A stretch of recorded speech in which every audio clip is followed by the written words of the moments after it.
Place à la lecture dans Il était une fois un livre. Il va voir la mer, donc il s'est fait nommer en Bretagne, il était l'instituteur de Sarzeau. Avec Nathalie Ramage sur Fréquence 8. Donc, nous sommes de retour sur Fréquence 8, cette semaine avec notre invité Xavier Dolot, qui est venu nous présenter son histoire de la science-fiction en bande dessinée, donc coédité par les Humanoïdes Associés et les éditions Critiques. Donc, bonjour Xavier. Bonjour.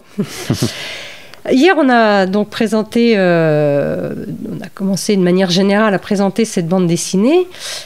Alors, elle s'intitule « Histoire de la science-fiction », mais vous auriez pu ajouter en sous-titre « Bibliographie aussi ».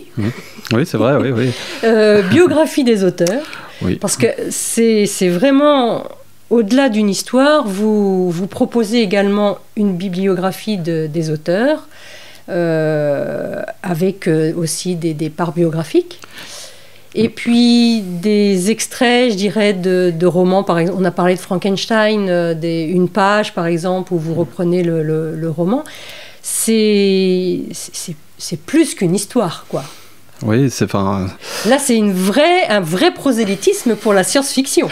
Bien sûr, parce que tant qu'à faire un ouvrage de ce type, autant que ce soit assez prosélyte, évidemment, parce qu'on sait très bien que c'est un genre qui est encore relativement méconnu, souvent sous-estimé par les gens aussi, parce que quand on méconnaît, on n'aime pas forcément, on a des préjugés, et je pense que la science-fiction, c'est un genre qui est en train de sortir progressivement des préjugés qu'on peut avoir dessus, en fait, parce que la science-fiction est vaste, les thématiques sont vastes, les publics sont vastes aussi à l'intérieur même du genre, donc il y en a pour tous les goûts, pour toutes les approches, et c'est sans doute un petit peu ce que veut montrer cette bande dessinée, c'est que finalement elle a une grande histoire, et qu'à l'intérieur de cette grande histoire, on peut faire des portraits très très différents de personnalités, elles aussi très très différentes les unes des autres, donc c'était un vrai challenge, c'était pas facile de manier toute cette matière pour pouvoir tout équilibrer, mais je pense qu'avec un dessinateur comme Djibril,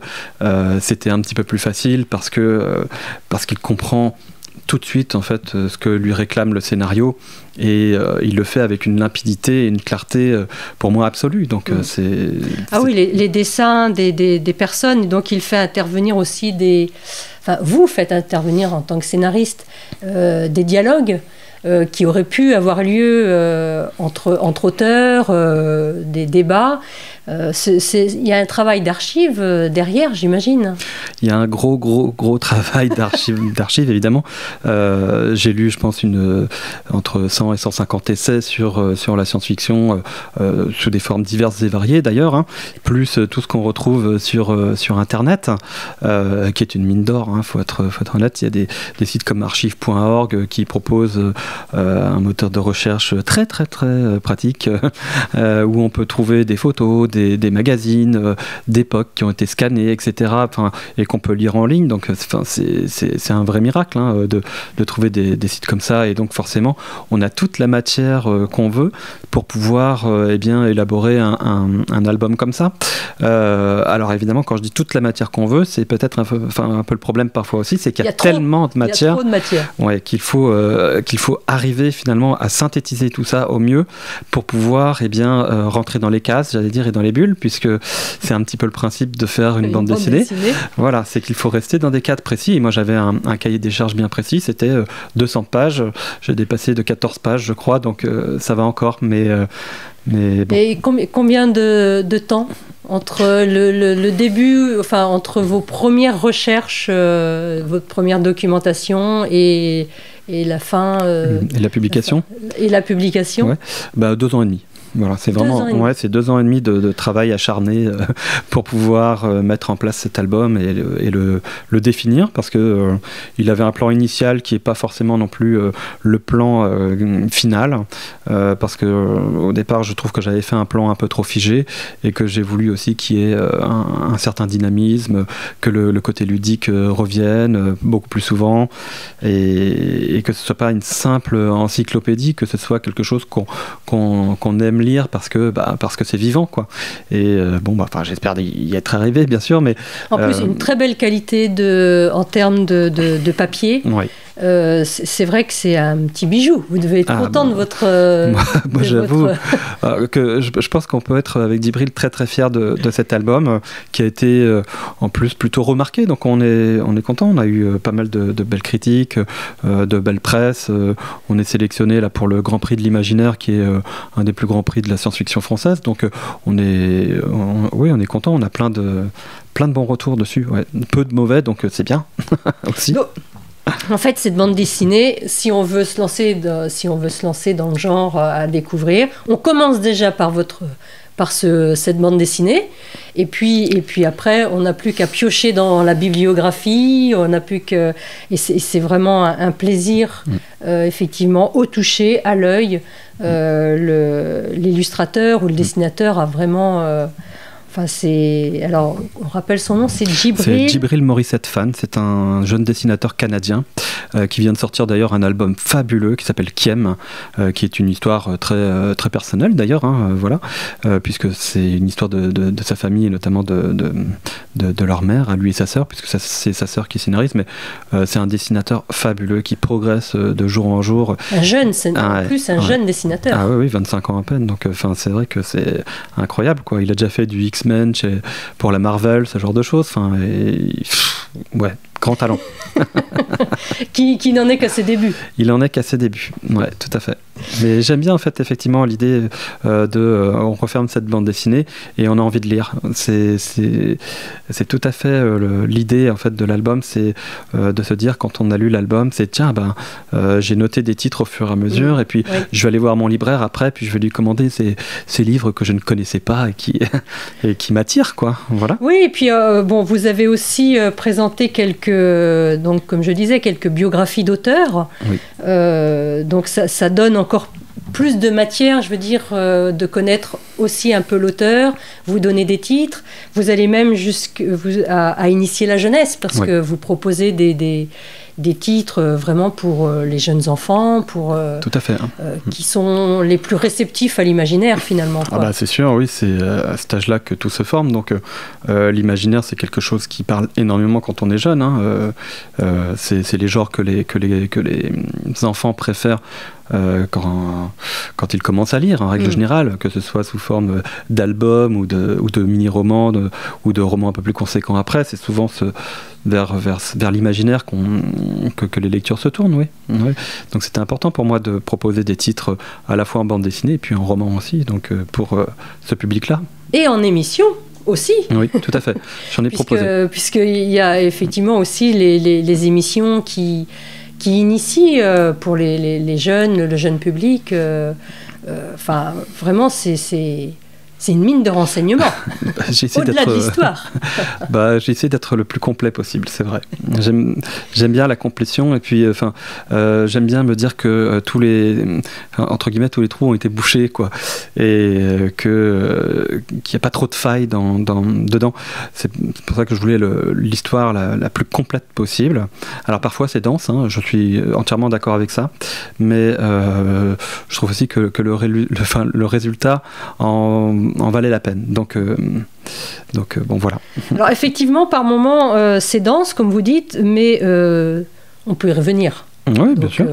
Donc voilà, c'est aussi le principe de cette bande dessinée, c'est qu'au-delà de l'histoire, c'est un peu un guide, c'est voir une encyclopédie. Enfin, à la fin, vous avez mis un sommaire, qui est clair, donc en fonction de ce qu'on recherche, c'est quand même facile d'y revenir pour essayer d'alléger certains passages, quoi. Ouais, tout à fait. C'est pas en tout cas, je ne pense pas que ce soit une bande dessinée qui se lise en une fois. Voilà.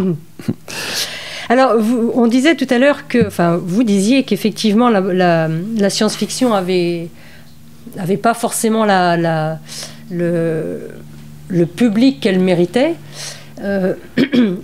Par rapport, est-ce que au début du XXe siècle, fin 19e, début du XXe siècle, on a vraiment l'impression que c'est une époque, l'âge d'or, vous le dites que c'est l'âge d'or de la science-fiction. Est-ce que à ce moment-là, le public était beaucoup plus porté sur l'imaginaire ou se laissait beaucoup plus embarquer qu'aujourd'hui, ou est-ce que c'est le public qui a changé ? Non, je pense pas. Je pense que c'est les formats qui ont un petit peu changé en fait.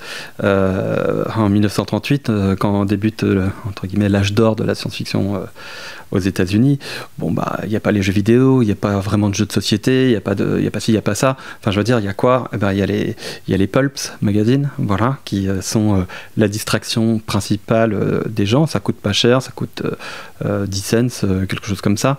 Donc évidemment, le public de masse qui cherche de la distraction, de l'imaginaire, va se tourner vers ces revues très bon marché finalement, pas que dans le domaine de la science-fiction d'ailleurs, dans le domaine, si là on est aux États-Unis, mais dans le domaine du polar, dans le domaine du western, de la romance, il y a plein de magazines qui paraissaient alors, et ce depuis la fin du 19e déjà, donc qui ont commencé à eux aussi s'améliorer, à trouver d'autres types de publics. Souvent c'était un public aussi très ciblé, que ce soit un public d'adolescents, souvent pour les premiers magazines effectivement qui faisaient appel au fantastique, ce genre de choses.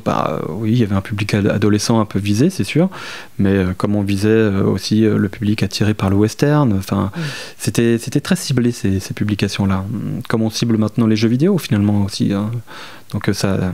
C'est le support un petit peu qui a finalement fait la grandeur de la science-fiction à l'époque, qui a fait sa réussite. C'est le support. En fait. Bien sûr. Plus que l'inverse. Si le genre, c'était pas à l'inverse, ce n'est pas le genre littéraire de la science-fiction qui était forcément.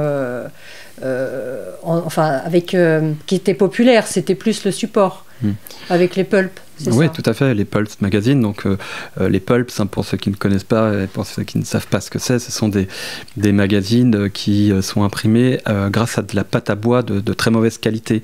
Donc, en réalité, quand on les a entre les mains, s'ils prennent un peu d'âge, ils se détériorent très très vite parce que c'est du papier de très mauvaise qualité. Mais ils sont très vendus, friable. Bien sûr, ouais, et puis ils sont vendus pas très cher du coup, voilà. Et à l'intérieur, qu'est-ce qu'on retrouvait? On retrouvait surtout des nouvelles. Des nouvelles de fantastique, de science-fiction, pour les magazines évidemment spécialisés. Et c'est grâce à la nouvelle, à mon sens, que la science-fiction se développe autant et aussi vite dans les pays anglo-saxons et notamment aux États-Unis. Pourquoi? Parce que dans une nouvelle, c'est la brièveté, c'est une idée qui est mise en place, qui est développée, et faut comprendre que c'est pas un seul auteur, c'est 40, c'est 50, c'est 100, 200 auteurs qui commencent à écrire des nouvelles et qui commencent à les envoyer à ces pulps. Donc une nouvelle égale une idée, 200 nouvelles égale 200 idées. Et donc évidemment, plutôt que une idée qui se développe en une seule fois dans un roman et qui prend 1 an d'écriture, la nouvelle elle prend 3 semaines ou 2 semaines d'écriture. Donc forcément les idées évoluent très très vite, et c'est ce qui fait la force de cette de cette culture des pulps, c'est qu'elle a très très vite développé et affiné les idées qui vont être les idées de base finalement de ce genre qu'on connaît maintenant sous le nom de la science-fiction. Voilà. Que ce soit les histoires qui tournent autour de robots, de voyages temporels, de mondes parallèles, peu importe, de grandes histoires qui vont dans l'espace, etc. Mais voilà, donc ça a développé tout cet aspect-là, et beaucoup plus rapidement qu'en Europe. Évidemment. Vous diriez que les États-Unis, c'est vraiment le berceau de la science-fiction? Non, le berceau de la science-fiction, c'est l'Europe, c'est l'Angleterre, c'est la France, c'est Jules Verne, et c'est Mary Shelley, et c'est H.G. Wells. Mais le berceau de la science-fiction dans son approche moderne et dans son appellation moderne, oui, c'est les États-Unis, c'est l'apport de Hugo Gernsback et c'est l'apport de John Wood Campbell, qui ont été deux des plus grands rédacteur en chef de ces pulps. Voilà, Gernsback dirigeait un pulp qui s'appelait Amazing Stories, et Campbell plus tard dirigeait peut-être le pulp le plus connu et le plus célèbre de la science-fiction, qui s'appelle Astounding. Voilà, Science Fiction Stories. Il a changé de nom plein de fois. Maintenant, il s'appelle Analogue parce qu'il existe toujours. Donc, il n'est pas très beau d'ailleurs, mais bon, c'est pas très grave. C'est un pulp encore une fois. Mais voilà, cette cette culture s'est développée à travers les nouvelles et puis à travers les auteurs qui ont été mis en avant par ses rédacteurs en chef. Gernsback a publié, par exemple, il a publié du Wells et du Verne dans sa revue.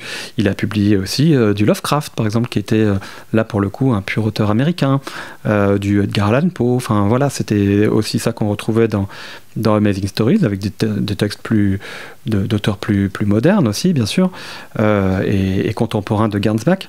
Mais il aimait les textes de ces personnes-là, de ces auteurs-là, parce qu'ils correspondaient à sa vision de la science-fiction, alors qu'il ne s'appelait pas comme ça à l'époque, il s'appelait d'abord la science-fiction. Enfin, il y a eu plusieurs essais de noms, on va dire, jusqu'au jour où en 1929, dans Science Wonder Stories, eh bien, dans son éditorial de juillet de cette année-là, eh bien, il parle de science-fiction dans son éditorial. Et à partir de cette utilisation du mot science-fiction, ce terme va vraiment perdurer.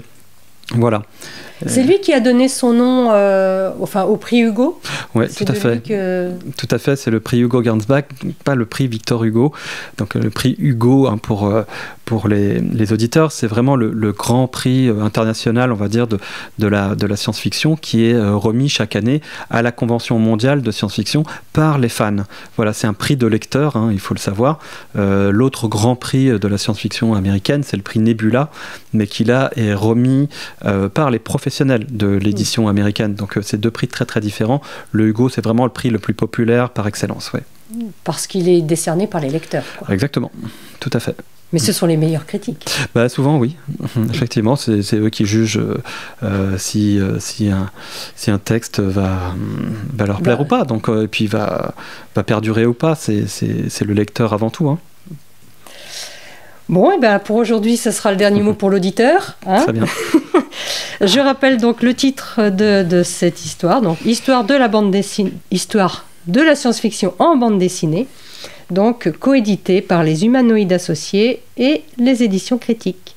Et nous, on se retrouve demain pour la suite de cette exploration. À demain. À demain.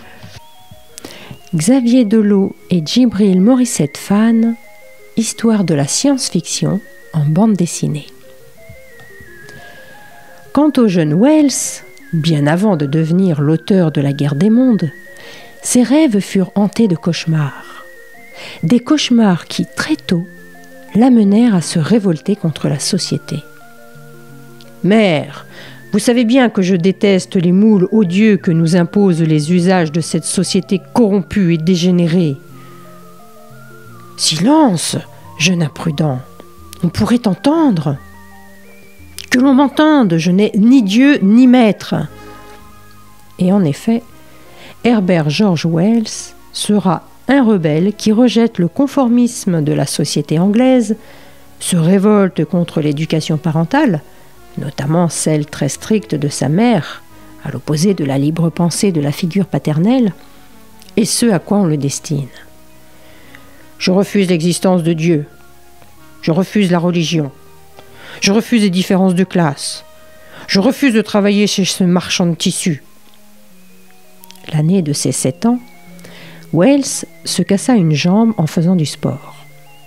Il dut rester alité un certain temps, ce qui lui permit de découvrir beaucoup de romans. Ses lectures lui firent comprendre qu'il existait d'autres vies possibles et qu'il pouvait en rêver. Il devient, en 1880, enseignant auxiliaire à Wickey, dans le Somerset, grâce à un parent éloigné, Alfred Williams. Il n'y restera pas, faute de qualification réelle. Wells trouve un nouvel emploi, apprenti dans une pharmacie. C'est l'époque où il se met à s'intéresser aux sciences avec un certain talent. Le 19e siècle a connu plusieurs grands bouleversements qui vont permettre à la science-fiction mondiale d'émerger. Avec les révolutions industrielles, techniques, d'abord avec l'arrivée de nouveaux moyens de transport comme la locomotive à vapeur, mais aussi scientifiques avec les théories de Darwin sur l'évolution, et politiques avec la révolution sociale amorcée par Karl Marx, qui publia le manifeste du Parti communiste et le Capital. En 1884, Wells rejoint la classe de l'éminent biologiste Thomas Henry Huxley, une rencontre décisive. Comme vous le savez, on me surnomme le bulldog de Darwin. Cela vous donne une idée de l'estime que j'ai pour la théorie de l'évolution et l'origine des espèces, un livre qui révolutionne les sciences. Dans son œuvre protéiforme, la biologie tiendra donc une place de choix.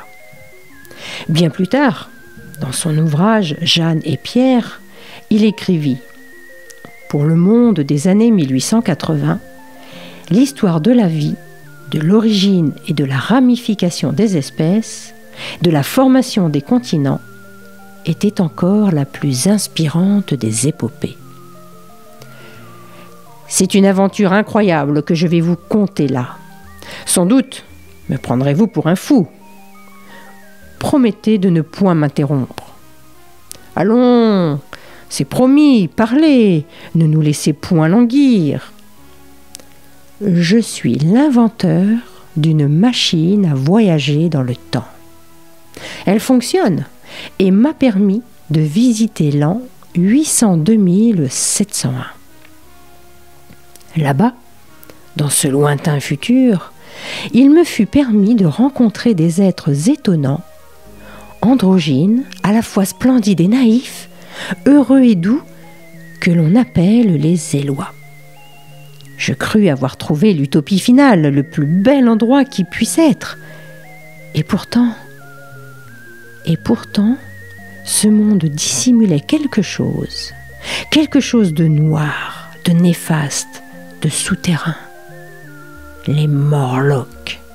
Ainsi s'appelaient ces terrifiantes créatures de la nuit, vivant sous terre, avides de chair humaine, celle des Élois. Herbert George Wells écrit en 1888 une première ébauche de la machine à explorer le temps, intitulée « The Chronic Argonauts », en hommage à Edgar Allan Poe et Nathaniel Hawthorne. Le roman paraîtra en 1895 et rencontrera un grand succès. On y trouve, bien entendu, les germes déjà vivaces de sa pensée politique. Les Morlocks sont une représentation des travailleurs, tandis que les Élois représentent les élites dégénérées. Pour la science-fiction, la machine à explorer le temps est une étape fondamentale de son développement, puisque le voyage dans le temps, effectué de façon scientifique et rationnelle, deviendra un thème majeur du genre. Place à la lecture dans Il était une fois un livre. Voir la mer, donc il s'est fait nommer en Bretagne, il était l'instituteur de ça. Avec Nathalie Ramage sur Fréquence 8.